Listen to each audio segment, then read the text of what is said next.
बिस्मिल्लाहिर्रहमानिर्रहीम। अस्सलाम वालेकुम। अब हम सवाल स्टार्ट करते हैं। क्वेश्चन नंबर 18 और पेज नंबर 270 और डेफिनेटली यानी कि बुक जो है फ़िरोज़ कमर साहब और ग़ुलाम नासिर साहब की है। मैंने यहाँ से असल में रब कर दिया क्योंकि मुझे ज़रा स्पेस चाहिए। दैट इज़ वाई जो ऑथर्स जो किताब है वो फ़िरोज़ कमर एंड ग़ुलाम नासिर साहब की है। अच्छा, question number 18 and I would prefer कि आप लोग ज़रूर ये किताब ले लें ताकि इसमें जो प्रॉब्लम्स दी हुई हैं तो वो ज़रूर उसको सॉल्व करें खुद से। जितनी ज़्यादा प्रैक्टिस करेंगे आप लोग उतना ही आपको फ़ायदा होगा। Let's start question number 18। ये रॉयल कंपनी का डाटा दिया हुआ है। At the end of the financial accounting year 31 मई को 2012 को जो फाइनेंशियल इनका अकाउंटिंग जो है ना ईयर ख़त्म होता है और उसका डाटा जो है इन्होंने दिया है। लेजर बैलेंसेस दिए हुए हैं, not in the form of trial balance, remember. इसी तरीके से सवाल ज़्यादातर आते हैं, डेबिट बैलेंस दे देते हैं, क्रेडिट बैलेंस दे देते हैं। ठीक है, आप जो लोग जो है don't forget to subscribe my channel, मुफ्त का है यार, पढ़ो। एंड आल्सो अपने दोस्त को जो तुम्हारे कोलीग हैं उन लोगों को बताओ कि come and join this channel. ये इंशाल्लाह जो है financial accounting part 1 part 2 and further मुझे नहीं मालूम, एक जामे जो है ना कम्प्रीहेंसिव जो है ये चैनल होगा इंशाल्लाह, अगर ज़िंदगी ने वफा की तो।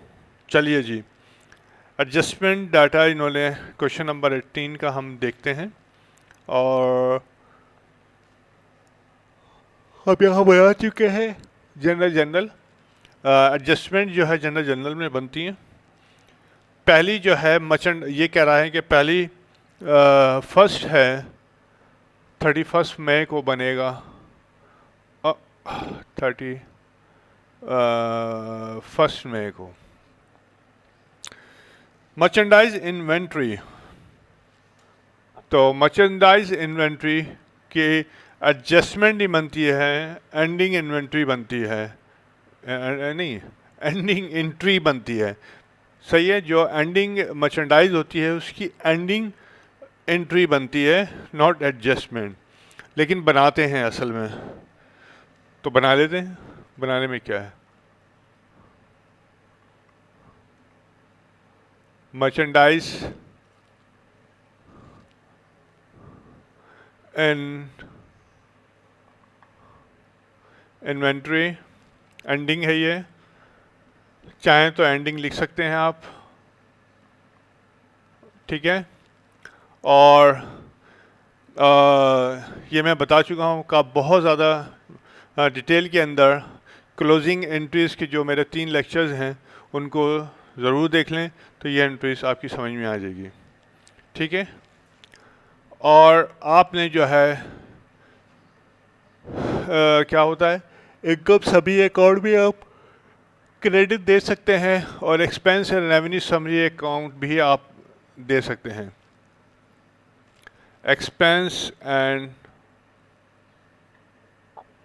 रेवेन्यू समरी अकाउंट, क्योंकि तमाम रेवेन्यू अकाउंट और तमाम एक्सपेंसेस अकाउंट, ये जो एक पर्टिकुलर अकाउंट है expense and revenue summary account, इसमें क्लोज हो जाते हैं।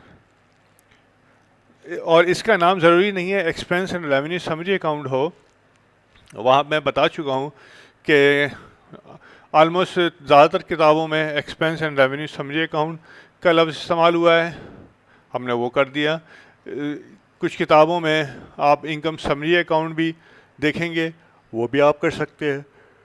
और जो पीवीटी लिमिटेड कंपनीज होती हैं वहाँ पे ये 2 लफ्ज़ इस्तेमाल नहीं होते, वहाँ पे profit and loss appropriation account का लफ्ज़ इस्तेमाल होता है।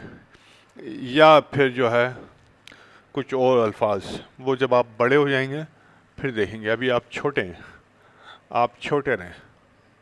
9,000 और इनकम समरी अकाउंट 9,000 से आपने क्रेडिट दे दिया। ओके, नरेशन क्या होगी? To close merchandise inventory.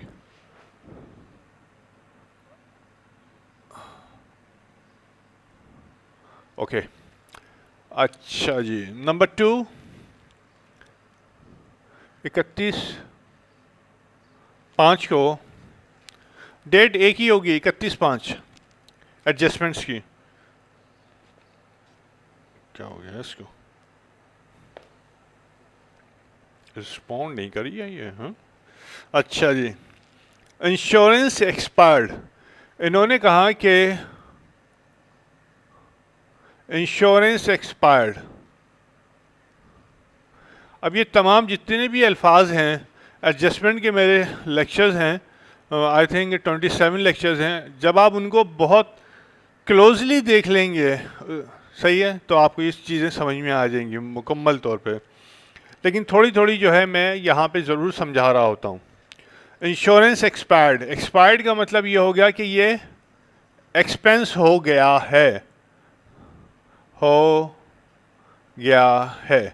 ठीक है, एक्सपेंस हो गया। अच्छा, ये एडजस्टमेंट डाटा के अंदर आपको इंफॉर्मेशन दी हुई होगी, इंफॉर्मेशन मुख्तलिफ तरीक़ों से दी हुई होगी, सही है। जैसे प्रीवियस क्वेश्चन नंबर 17 के अंदर इंश्योरेंस वाज प्रीपेड। तो ये चीज़ें जो है ना, आपको जब वो लेक्चर्स देख लेंगे, समझ लेंगे, तो समझ में आ जाएगी। अभी टाइम लेक्चर को दोबारा बताने का नहीं है। हमने जनाब ट्रायल बैलेंस में जो हमें डेबिट बैलेंस दिए हुए हैं, जाहिर है ये एक्सपेंस है, एक्सपेंस होगा या एसेट होगा। तो हमने देखा कि प्रीपेड इंश्योरेंस क्या दिया। प्रीपेड इंश्योरेंस इन्होंने लफ्ज़ इस्तेमाल किया है, प्रीपेड इंश्योरेंस, ठीक है। यानी कि जब व्हेन पेमेंट इज मेड, क्या लफ्ज़ इस्तेमाल किया? मेरे पास दो चॉइस थे, आइदर मेरे पास 2 चॉइस थी, यानी कि इस पेमेंट को मैं रिकॉर्ड करूं एज एसेट या एज एक्सपेंस। तो मैंने कहा कि मैं इसको as an expense, normally prepaid या एक्सपेंस वगैरह या एडवांस वगैरह, जो ये भी प्रीपेड का एडवांस ही है, ये जब दिया जाता है तो आपको लफ्ज़ हम जो है उसको इस्तेमाल करते हैं, क्या कहते हैं, एसेट के तौर पे रिकॉर्ड करते हैं। वो पंखा चल रहा था, इस वजह से जो है ना आवाज़ भरभरा रही होगी, मैं भूल गया था, ठीक है। तो ये तकरीबन 9 मिनट आवाज़ आएगी। ओके, तो वहाँ पे देन यानी कि as per policy of the company आपने कहा कि इसको एज एन एसेट हम रिकॉर्ड करेंगे। क्या करेंगे कि प्रीपेड इंश्योरेंस को हम डेबिट कर देंगे, ठीक है, प्रीपेड इंश्योरेंस को डेबिट कर देंगे और कैश को क्रेडिट देंगे। ये इस वक्त ये हमने रिकॉर्डिंग की, रिकॉर्डिंग से मुराद ये है बुक्स ऑफ अकाउंट में रिकॉर्डिंग की, ये रिकॉर्डिंग की बात नहीं कर रहा मैं। उस वक्त हमने 4,500 की ये पेमेंट की थी, तो मैंने रिकॉर्ड की 4,500 और कैश चला गया 4,500 से। और यही इंफॉर्मेशन जो है ये मैंने ट्रायल बैलेंस के अंदर दे दी कि प्रीपेड जो है मेरे पास, यानी कि एसेट मेरे पास 4,500 है। तो इस फ्लो को जो है समझना बहुत ज़रूरी होता है, और यही चीज़ बहुत डिटेल में एडजस्टमेंट जो लेक्चर्स हैं उसमें बताई गई है, ठीक है। अब क्या हुआ, ये तो रिकॉर्डिंग हो गई, ये इंफॉर्मेशन आ गई। अब आपके पास एडजस्टमेंट डाटा जो दिया गया उसमें कहा गया ये क्या चीज़ है, ये अनएक्सपायर्ड है, ठीक है, ये अनएक्सपायर्ड है। एसेट हमेशा अनएक्सपायर्ड होता है या अनयूटिलाइज होता है। और यहाँ पे आपको इंफॉर्मेशन दी गई है कि इंश्योरेंस एक्सपायर्ड, यानी कि एक्सपेंस के बारे में ये बता रहा है कि कितना हो गया, 3,000 रुपये। ओके, यानी कि अनएक्सपायर्ड कितना था, 4,500, इसमें से कितना एक्सपायर्ड हो गया, 3,000, ठीक है। नाउ यहाँ लिख देता हूँ मैं, इस लकीर को मैं नू डाल देता हूँ, ठीक है। अब आपको एक्सपेंस के बारे में पता चल गया, आपने एक्सपेंस को रिकॉर्ड करना है, ठीक है, इसको रिकॉर्ड करना है आपने कहा ठीक है मुझे इसको रिकॉर्ड करना है, यानी कि एक्सपेंस इंक्रीज हो रहा है, तो मैंने इंश्योरेंस एक्सपेंस को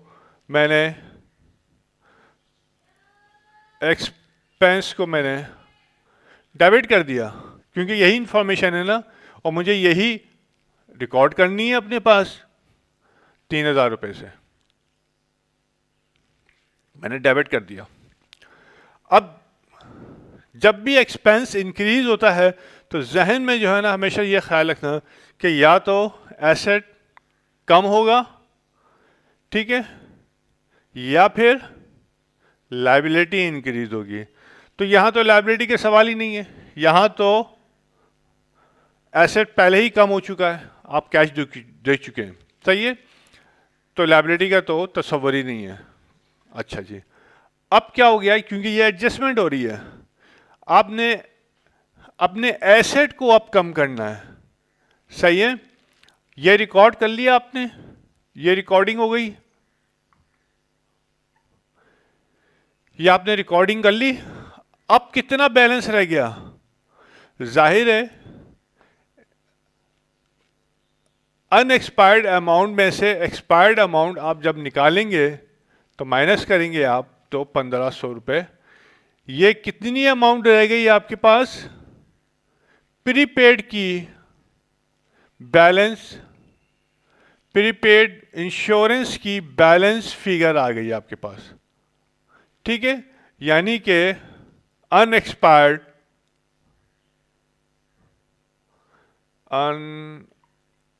अनएक्सपायर्ड आपने अनएक्सपायर्ड रिमेनिंग बैलेंस निकालना था, ये आपने रिमेनिंग बैलेंस निकाल लिया। जाहिर है बहुत आसान है कि एसेट में से एक्सपेंस को जब आप निकाल लेंगे और रिकॉर्ड कर लिया तो एसेट की वैल्यू कम हो जाएगी, और एसेट की वैल्यू जब कम होती है तो क्रेडिट की जाती है। आपने क्रेडिट की प्रीपेड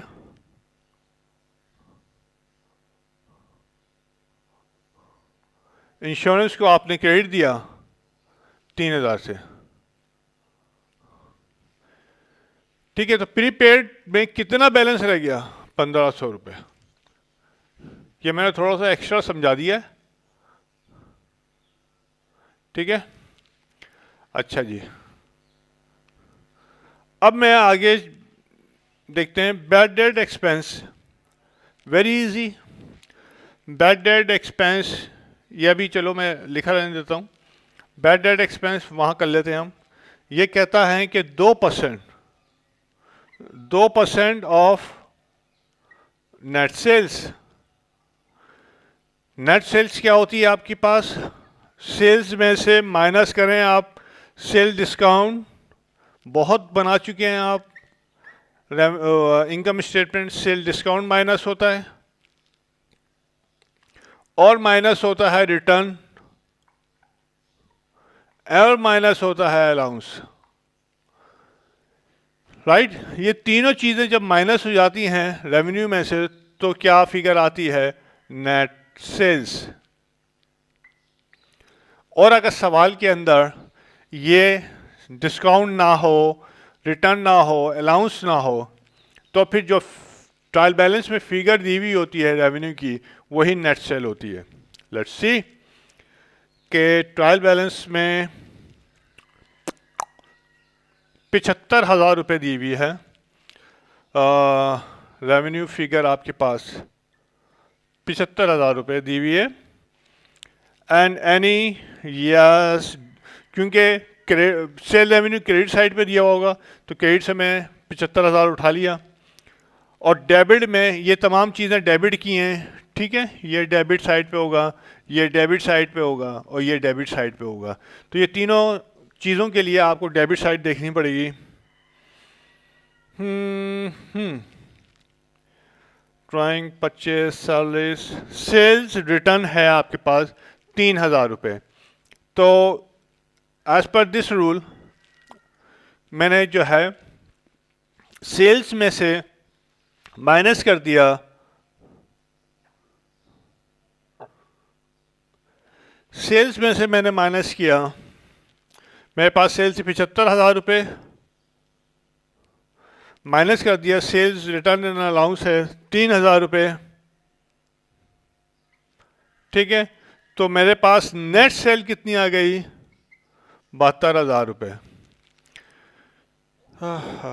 72,000 रुपये, ओके। अब ये जो 72,000 आई है ये हो गई नेट सेल्स, यहाँ से मैंने हटा दिया क्योंकि अब फिगर आ गई 72,000 रुपये, नॉट 75,000 रुपये। 72,000 नेट सेल आ गई, क्योंकि नेट सेल मुझे मालूम करनी थी, तो नेट सेल मैंने मालूम कर ली, 72,000 आई। 2% 72,000 का मैंने निकालना है, कितना आया?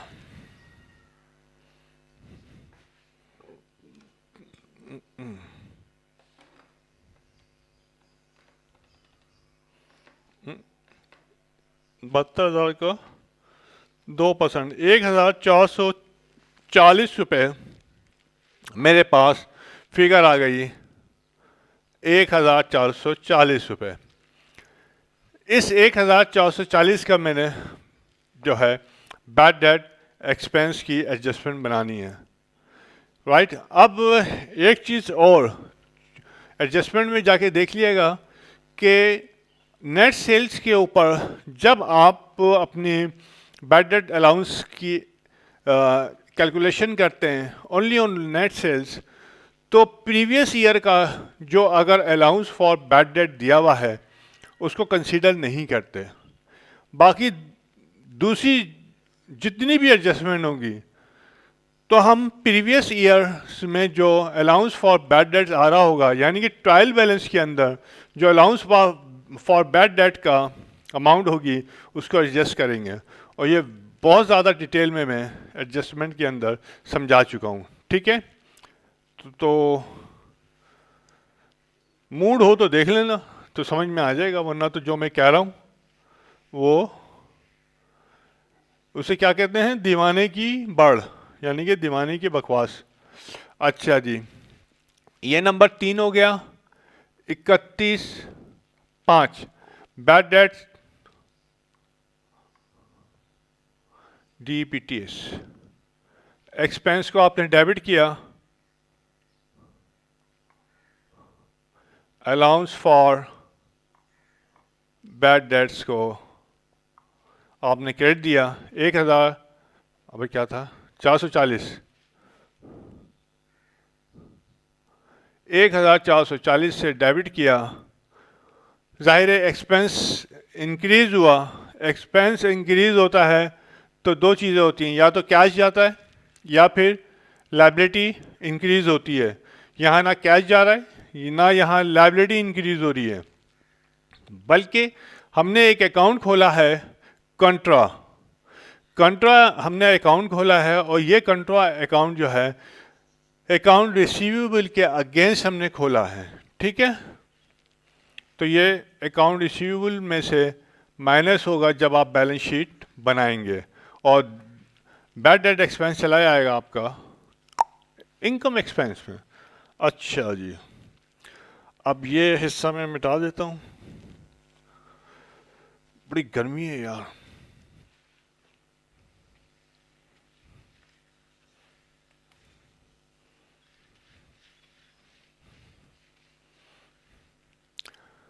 ओके, अब मेरे पास ये आता है डेप्रिसिएशन एस्टिमेट करना है आपने 10 डेप्रिसिएशन आपने 10% cost of equipment, cost of equipment, यहाँ पे खसूसी तौर पे कॉस्ट ऑफ इक्विपमेंट लिखा है, बल्कि तो मैं ये बता दूं कि एक कभी कभी सवाल के अंदर डेप्रिसिएशन कैलकुलेट के लिए आ जाता है return WDV, return down value के ऊपर कैलकुलेट कीजिए। अब ये क्या चीज़ होती है, ये भी आप प्रीवियस लेक्चर ज़रूर देखिएगा, क्योंकि कभी सवाल में ये आ जाता है तो बच्चे टाइम फिश हो जाते हैं। अच्छा जी, चलिए, तो असल में मेहनत करनी है। ये जो मेहनत होगी 2-2.5-3 महीने की मेहनत, ये आपको पूरी लाइफ के ऊपर जो है ना आपकी मदद देगी। ठीक है, अच्छा जी, कॉस्ट ऑफ इक्विपमेंट कितना था? 19,500। तो ये तो नहीं है, ये हमने काट दिया, तो 10% 19,500 कॉस्ट ऑफ इक्विपमेंट है, जो कि ट्रायल बैलेंस में दी हुई है 19,500, और 19,500 का 10% आपने निकाला 1,950 रुपये आ गई। इसको चेक कर लीजिए, 1,950। ठीक है जी, तो डेप्रिसिएशन की एंट्री आपके पास होगी 31/5।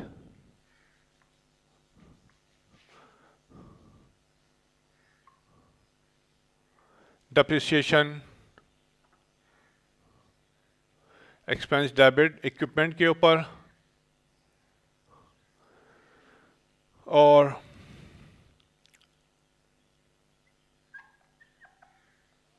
Allowance for depreciation on equipment. मैं तो शॉर्ट फॉर्म में लिख रहा हूँ, आप लोगों ने नहीं लिखना है। कितना था? 1,950। डेप्रिसिएशन एक्सपेंस बढ़ रहा है, एक्सपेंस बढ़ता है तो डेबिट साइड पे होता है, लेकिन और एक्सपेंस इसका कंट्रोल क्या होगा भाई? जाहिर है हर डेबिट का क्रेडिट क्या होगा, कंट्रोल से बना दिया है कि डेबिट क्रेडिट क्या होगा, तो वो जो है अलाउंस होगा 1,950। ये असल में पिछले लेक्चर्स में मैं बहुत डिटेल में ये तमाम चीज़ें करा चुका हूँ, तो इस वजह से बहुत गर्मी है, थोड़ा सा इसको रोक के मैं फ़ैन चलाऊँ। जी, दूसरा करते हैं हम एडजस्टमेंट। थोड़ा सा 5 मिनट पंखा चलाया तो सुकून आया, इट्स टू हॉट। अच्छा जी, एक्रूड सैलरीज। एक्रूड मीन्स ये हम बहुत अच्छी तरीके से एक्रूड एक्सपेंस लिख देता हूँ मैं, ताकि जो भी एक्सपेंस होगा, मिसाल के तौर पर सैलरीज हो, मिसाल के तौर पर रेंट हो, या मिसाल के तौर पर वेजेस भी आता है कभी कभी, या टेलीफोन रेंट, कोई सा भी जो है ना एक्सपेंस हो। ठीक है, अगर ये एक्रूड आया हुआ है एडजस्टमेंट के अंदर, ठीक है, तो क्या होगा कि एक्सपेंस को आप डेबिट करेंगे और पे बिल को आप क्रेडिट देंगे। यहाँ लिख देता हूँ, और पे बिल को आप, यानी कि एक्सपेंस हो गया है लेकिन अभी तक कैश का लेना देना नहीं हुआ, और जब कैश का लेना देना नहीं हुआ तो इसका मतलब है कि आपकी लायबिलिटी इंक्रीज हो रही है। सही है, और जब लायबिलिटी इंक्रीज होती है तो जाहिर है आप क्रेडिट साइड पे लिखते हैं, आपने लिख दिया क्रेडिट साइड पे 2,000, और एक्सपेंस जब इंक्रीज होता है तो आप डेबिट कर देते हैं, आपने लिख दिया डेबिट साइड पे, एक्सपेंस डेबिट पेबल क्रेडिट। अब जो भी एक्सपेंस हो आपका उसके आगे आपने लाम लिख दिया, ये हो गया सैलरीज और सैलरीज पेबल, यानी सैलरीज एक्सपेंस डेबिट और सैलरीज पेबल क्रेडिट। ये आप इस तरीके से एंट्री एक्रूड एक्सपेंस की बनाते हैं। और अगर एक्रूड इनकम हो, एक्रूड इनकम आपकी कमीशन होती है, अमूमन इंटरेस्ट भी होती है और सर्विस भी होती है, तो वेरी इजी एक्रूड इनकम जो है ये बता देता हूं मैं। एक्रूड इनकम, अगर एक्रूड इनकम का लफ्ज़ आए तो इसका मतलब यह है कि आपकी जैसे कोई भी हो सकती है, कमीशन भी हो सकता है, ठीक है, और इंटरेस्ट भी हो सकता है, सर्विस इनकम भी हो सकती है, और कोई भी चीज़ एक्रूड। नॉर्मली ये तीन आपकी जो है ना सवालात में आती हैं और प्रैक्टिकली भी यही एक दो चीज़ें होती हैं। अब आपने जो है एक्रूड इनकम, यानी कि इनकम आपने हो गई है, आपने अपनी सर्विसेज परफॉर्म दे दी हैं, लेकिन ये रेंट भी आ सकता है इसमें, ठीक है, लेकिन अभी तक जो है ना पैसे नहीं मिले, यानी कि पैसे नहीं मिले, ऊपर पैसे नहीं दिए थे एक्सपेंस के अंदर, यहाँ पैसे नहीं मिले मतलब रिसीवेबल है, तो रिसीवेबल आप डेबिट कर देंगे। यहाँ पे रिसीवेबल आप डेबिट करेंगे, यानी कि लेना है अभी मिले नहीं है, और इनकम को आप क्रेडिट दे देंगे, यानी इनकम हो गई है मिली नहीं है। मिसाल के तौर पर 1,000 रुपये, फॉर एग्जाम्पल, ये फॉर एग्जाम्पल है, ठीक है जी। अब कोई भी रिसीवेबल है, चाहे रेंट हो, इंटरेस्ट हो, सर्विस हो, जो भी हो, कमीशन हो, ये आपने इसके आगे लिख दिया, राइट, और वही जो यहां पे लफ्ज लिखा आपने वो यहां पे लिख दिया कमीशन, यानी कमीशन रिसीवेबल डेबिट और कमीशन इनकम क्रेडिट। ये एक्रूड इनकम की आपके पास बनती है। डिस्कशन पता नहीं कहाँ से कहाँ चली गई। अब यहाँ पे जो है कहाँ थी भाई, एक्रूड सैलरीज की थी, या दिस वन, 5वीं 31/5 सैलरीज एक्सपेंस डेबिट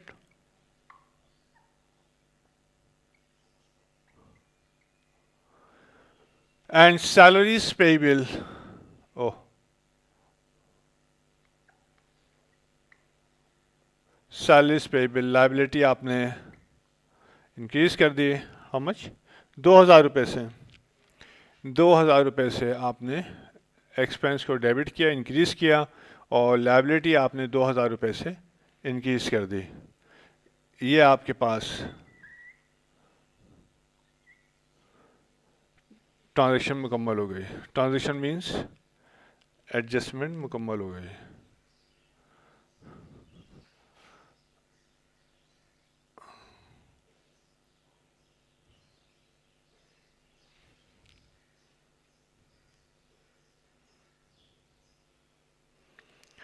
ओके, उसके बाद वाह, रेंट अर्न, और ये हिस्सा मैं मिटाता हूं, ठीक है,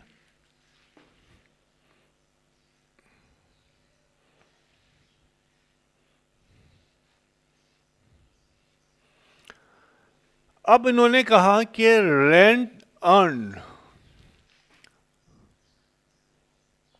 रेंट अर्न, रेंट आपने कमा लिया, ये आपका हो गया, लेकिन आगे क्या करा, बट नॉट रिसीव्ड, ये जो अर्न हुआ है क्या रिसीव हुआ, क्या मिल गया, यानी कि ये जो अर्निंग हुई क्या मिल गई है, नहीं, नहीं मिली, नहीं,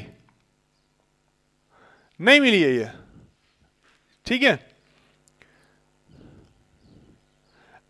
इसके दो हिस्से हैं, अभी हम पहला हिस्सा कर रहे हैं। रेंट अर्न हो गया लेकिन मिला नहीं हमको, तो ये जो सिचुएशन है, दिस वन, ये सिचुएशन है आपकी एक्रूट की,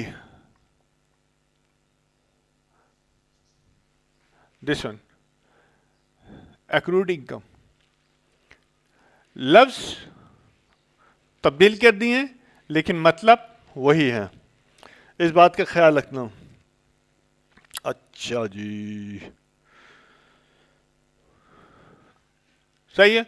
और रेंट और एक्रूड इनकम की हम बता चुके हैं कि रेंट रिसीवेबल आप डेबिट कर देंगे।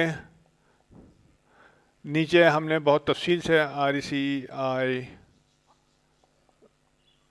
स्पेलिंग थोड़ी आगे पीछे हो जाए तो don't mind it,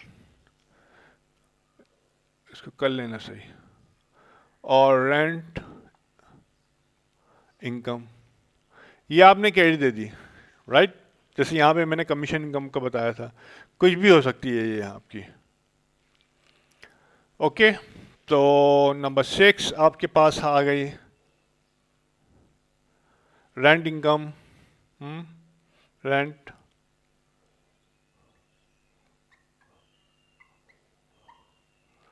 receivable debit और रेंट इनकम।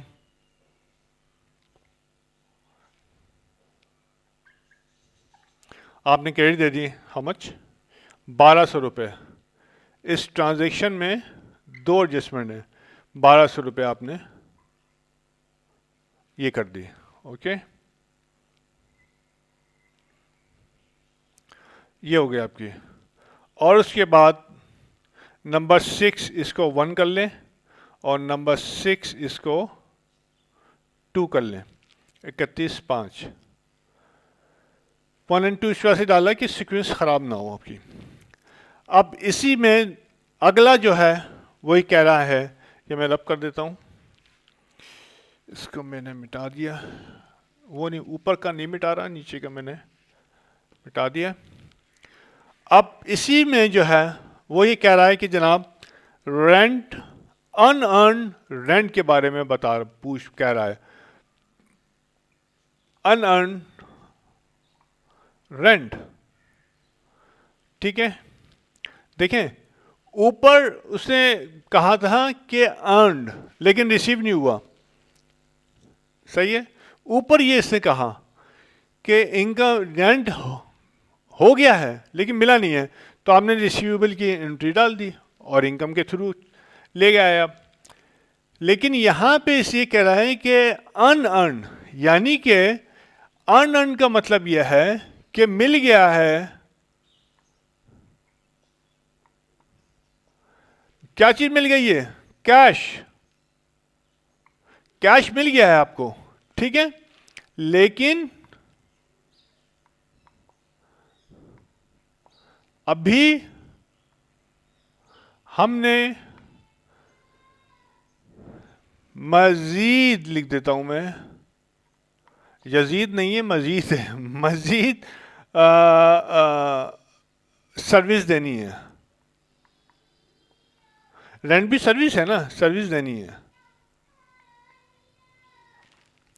रेंट क्या है, आप अपने स्पेस दे रहे हैं, यानी कि आप अपने स्पेस की सर्विसेज दे रहे हैं कि जिसको यूटिलाइज करो। अब जो है अनअर्न का मतलब यह है मिल गया है, यानी कि कैश मिल गया है पहले ही XYZ जितना भी कैश था, और ये जो इनकम थी, ये जो आपको रेंट मिला था, कुछ भी मिल सकता है, रेंट भी हो सकता है, कमीशन भी हो सकता है, सर्विस इनकम भी हो सकती है, इंटरेस्ट भी हो सकता है, ठीक है। तो कोई भी चीज़ हो सकती है अनअर्न के साथ, रेंट, ये मैंने फॉर एग्जांपल लिख दिया। तो ये मिल गया है, कैश पहले डेबिट हो चुका है और अनअर्न जो इनकम थी कोई भी वो क्रेडिट कर दी, और ये चीज़ जो है ये ट्रायल बैलेंस में आ गई। और आपने कहा कि ये अनअर्न्ड है, जब ये अनअर्न्ड है तो 31 मई को आपको ये बताया गया इस अनअर्न में से आपने कितना अर्न हुआ है, ये कितना हुआ है, ओह ये कुत्ता नहीं है, कितना है, अच्छा कितना हुआ है, और अनअर्न कितना रह गया है।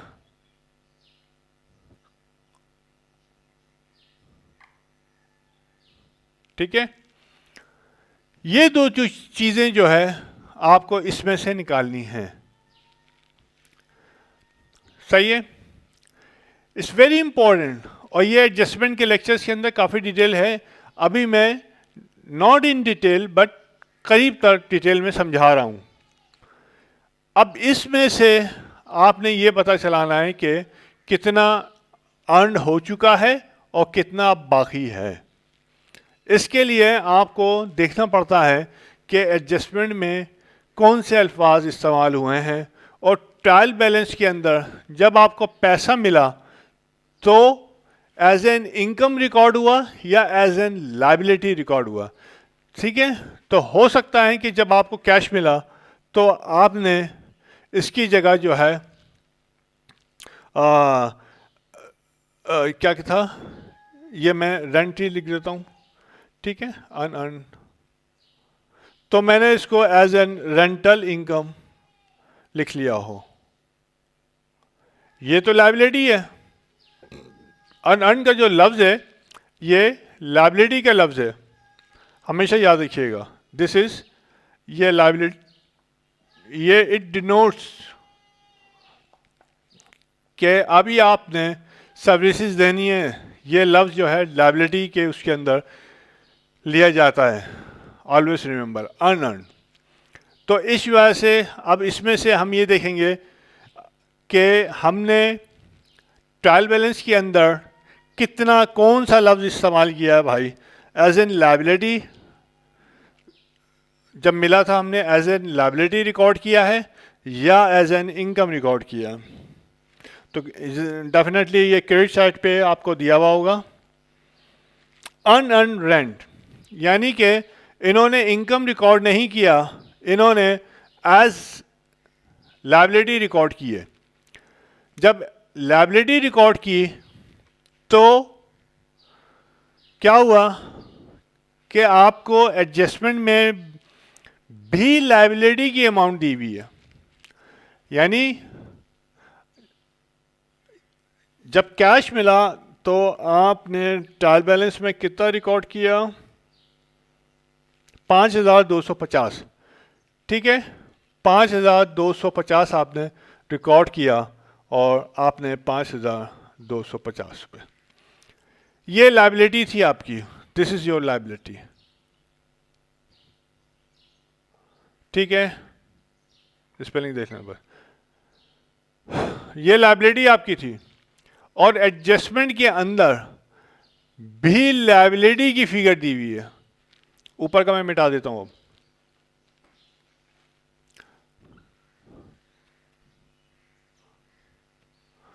एडजस्टमेंट में भी लायबिलिटी की फिगर दी हुई है, यानी कि जब पैसा मिला तो भी रिकॉर्ड लायबिलिटी की, और एडजस्टमेंट में भी लायबिलिटी की फिगर दी हुई है। नीचे की ये भी मिटा देता हूं अब मैं। ठीक है, ये तो दोनों फिगर्स आपके पास लायबिलिटी की दी हुई हैं। पहली रिकॉर्डिंग आपने कितनी की, 5250 रुपए जब आपको कैश मिला। अब वो लायबिलिटी कितनी कम हो गई, ये आपको एडजस्टमेंट डाटा में दिया हुआ है। कम हो गई, कितनी रह गई, ये कह रहा है ये लायबिलिटी कम हो के अब जो इसका बैलेंस है वो है, ये भी मिटा देता हूं मैं, ये समझाने के लिए लिखा था। तो अब जो लायबिलिटी का जो बैलेंस है आपके पास कितना है, वो एडजस्टमेंट डाटा में रह गया 3000। यानी कि जब आपने को पैसा मिला तो एज एन लायबिलिटी आपने रिकॉर्ड की अनअर्न रेंट 5,250 रुपये। लेकिन बाद में आपको इंफॉर्मेशन दी कि भाई ये जो लायबिलिटी है ये कम हो गई है, ये रह गई 3,000। टोटल कितनी थी? 5,250 रुपये। टोटल लायबिलिटी कितनी थी आपके पास? 5,250 रुपये। और बैलेंस कितनी रह गई? बैलेंस रह गई आप जो एडजस्टमेंट डाटा में आपको दी हुई है 3,000। कितनी कम हो गई? 2,250 आपकी ये डिक्रीज हो गई। यानी कि लायबिलिटी जो थी, ये लायबिलिटी चल रही है, ये लायबिलिटी है, ये लायबिलिटी डिक्रीज हो गई। कितनी डिक्रीज हुई? 2,250 रुपये। तो जब लायबिलिटी डिक्रीज होती है तो एक्सपेंस इंक्रीज हो जाता है, रिमेंबर। तो आपने जो है लायबिलिटी को डिक्रीज कर दिया और अपने एक्सपेंस को बढ़ा दिया। आई नहीं, इनकम को बढ़ा दिया यार, तो कंफ्यूज हो जाती है, तो गर्मी बहुत है। लायबिलिटी जब आपकी डिक्रीज होती है तो इनकम आपकी इंक्रीज होती है, ठीक है। तो आपने क्या किया कि लायबिलिटी को आपने डिक्रीज कर दिया। अनअर्न जो रेंट था,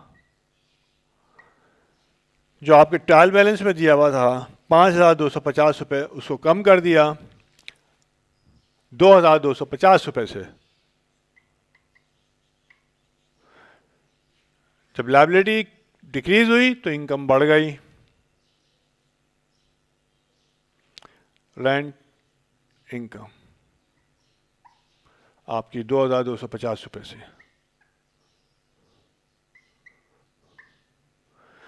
2,250 से आपकी इंक्रीज हो गई और ये आपकी ट्रांजैक्शन एडजस्टमेंट ट्रांजैक्शन मुकम्मल हो गई।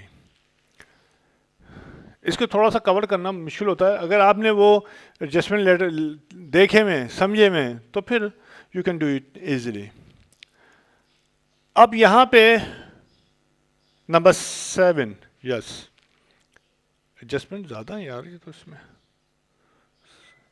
मुश्किल कर देगा। अनयूज सप्लाईज, इसको मैं रब कर रहा हूँ।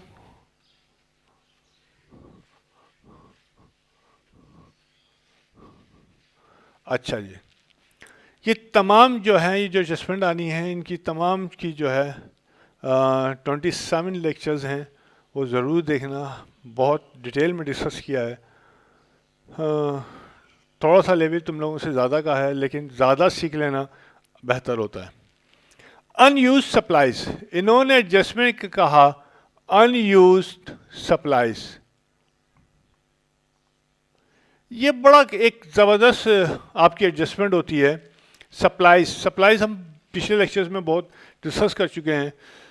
सप्लाईज जनरल सप्लाईज भी हो सकती हैं, सेल्स डिपार्टमेंट की सप्लाईज भी हो सकती हैं, एडमिन डिपार्टमेंट की सप्लाईज भी हो सकती हैं, फैक्ट्री सप्लाईज भी हो सकती हैं, ठीक है, जनरल ऑफिस सप्लाईज भी हो सकती हैं। सप्लाईज तो वही हैं ना, मतलब कंज्यूमेबल थिंग्स, आइटम्स जो कि आके कंज्यूम होते रहते हैं। तो वो आप एक बल्क क्वांटिटी आप ख़रीद लेते हैं, आपको डिस्काउंट भी मिल जाता है।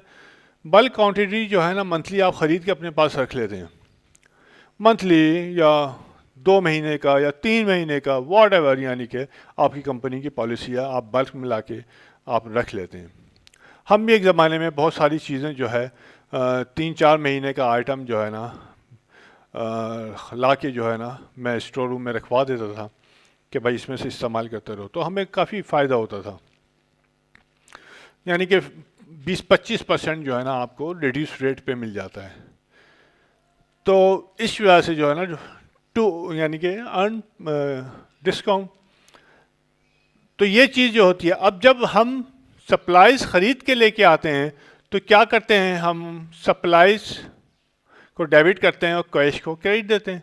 जाहिर है कैश हमारे पास से जा रहा है, तो जब कैश जाता है तो क्रेडिट दे दिया और सप्लाईज को मैंने डेबिट दे दिया। अब यहाँ पे ये जो सप्लाईज मैंने ख़रीदी है और मेरे पास आई है, तो मेरे पास 2 ऑप्शन हैं कि सप्लाईज को एज एसेट रिकॉर्ड करूं या सप्लाईज को एज एक्सपेंस रिकॉर्ड करूं? एसेट का मतलब यह है कि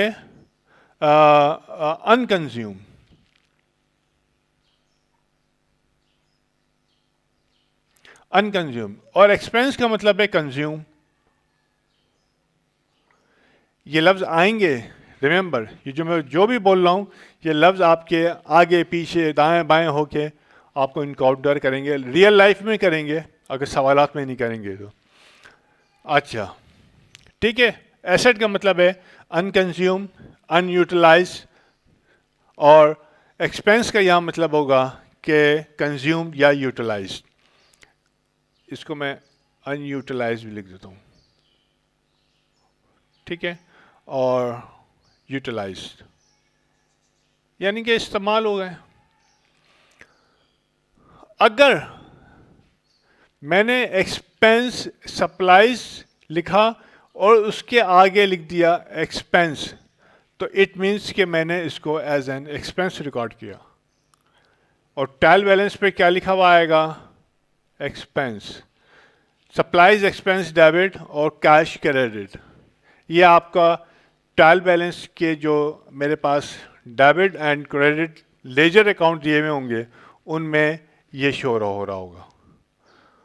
और अगर मैंने लिखा ऑफिस सप्लाईज, मिसाल के तौर पर, या फैक्ट्री सप्लाईज, ऑफिस सप्लाईज का लफ्ज़ इस्तेमाल किया, ठीक है, और कैश में, तो कैश तो जाहिर है मेरा क्रेडिट होगा ही।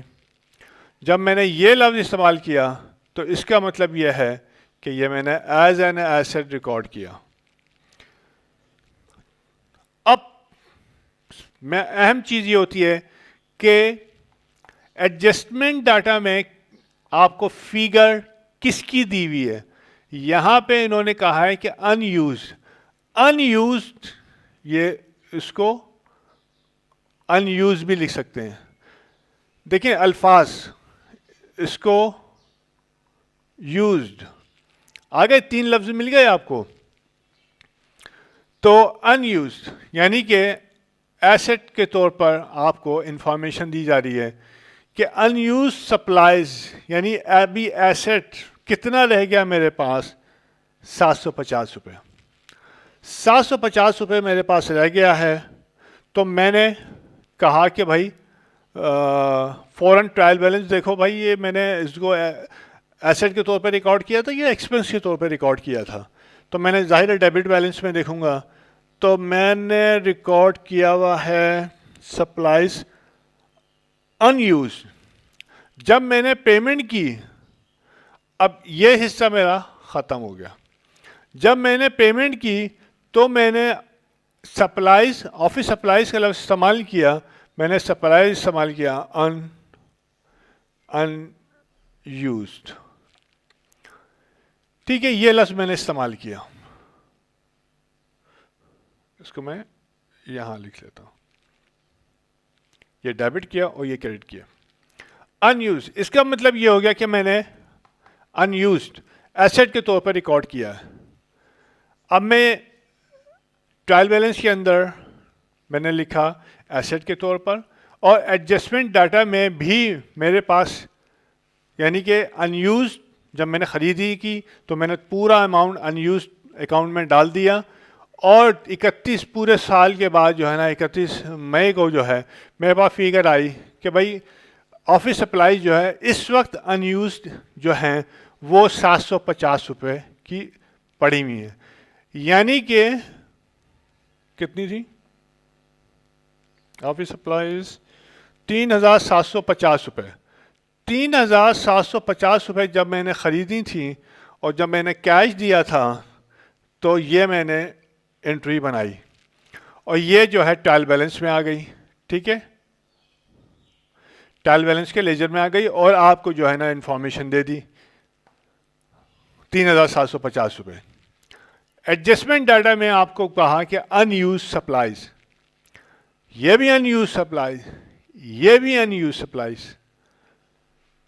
तो इन दोनों को जब आप माइनस करेंगे, बैलेंसिंग फिगर निकालेंगे, तो वो हो जाएगी यूज्ड। ठीक है, अनयूज्ड ये है आप 3750, और बैलेंस कितनी है, रिमेन 750, ये परचेजेस, परचेज जब परचेज की तो आपने एज ए अनयूज इस्तेमाल की। 31 मई को कितना बैलेंस रिमेन गया, 750 रुपये, तो कितना यूज हो गया, 3000, ये यूज्ड। तो इस तरीके से एसेट में से अगर दोनों information is given about your asset figure, ठीक है, एसेट मीन्स अनयूज, अनयूटिलाइज, ठीक है, या अनकंज्यूम, ठीक है, ये इसके मतलब में आता है। तो दोनों जो है ना इंफॉर्मेशन आपकी ट्रायल बैलेंस में भी एसेट की इंफॉर्मेशन है और एडजस्टिंग डाटा में भी एसेट की इंफॉर्मेशन है। तो इन दोनों इंफॉर्मेशन से हम इंफॉर्मेशन निकाल सकते हैं यूज्ड, सही है, यानी कि एक्सपेंस की।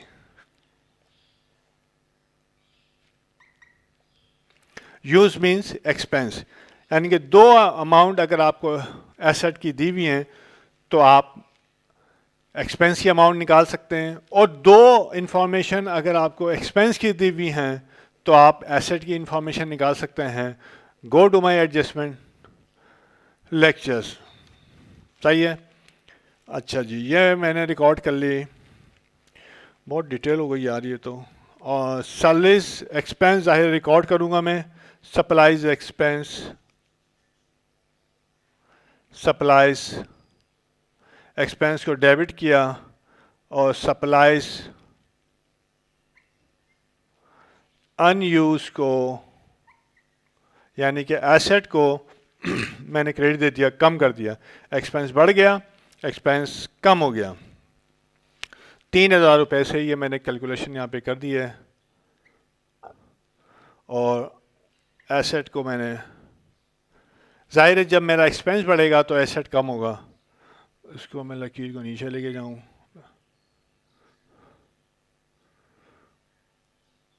अच्छा जी, ठीक है।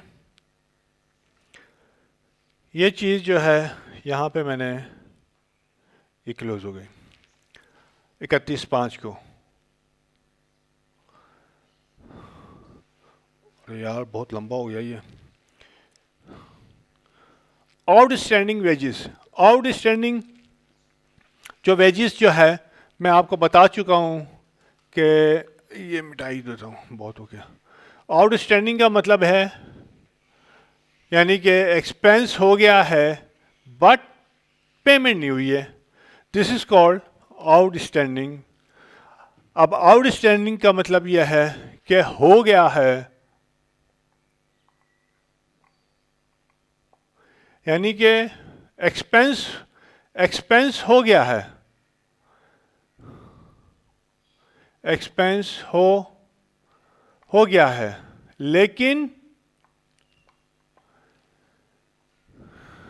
पेमेंट नहीं की, पेमेंट नहीं की है। पेमेंट नहीं की है क्या मतलब है कि लायबिलिटी, यस, लायबिलिटी इंक्रीज करनी है अपने। आउटस्टैंडिंग को अगर हम देखें तो यही एक्रूड है, सही है, एक्रूड एक्सपेंस, एक्रूड इनकम भी होता है, मैं यहाँ पे एक्सपेंस लिख दूँ। एक्रूड एक्सपेंस, आउटस्टैंडिंग किसी भी एक्सपेंस के आगे लिखा जा सकता है, आउटस्टैंडिंग सैलरीज, वेजेस, इलेक्ट्रिसिटी, किसी भी, ठीक है। तो इसका मतलब यह है कि एक्सपेंस हो गया है लेकिन पेमेंट नहीं हुई है। तो एक्सपेंस हो गया और पेमेंट नहीं हुई तो मतलब एक्सपेंस को जब इंक्रीज करेंगे तो आप लायबिलिटी को भी इंक्रीज करेंगे, वेरी इजी। तो ये नंबर 8 है आपके पास। 31/5 को आउटस्टैंडिंग वेजेस,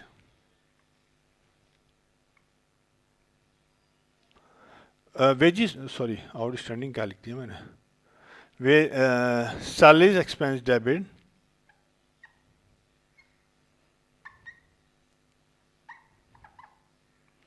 डेबिट और सैलरीज पेबल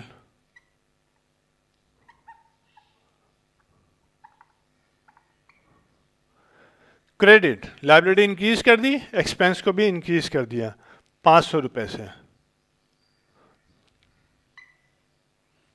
तो ये आपका एडजस्टमेंट का सेक्शन आपका क्लोज हुआ,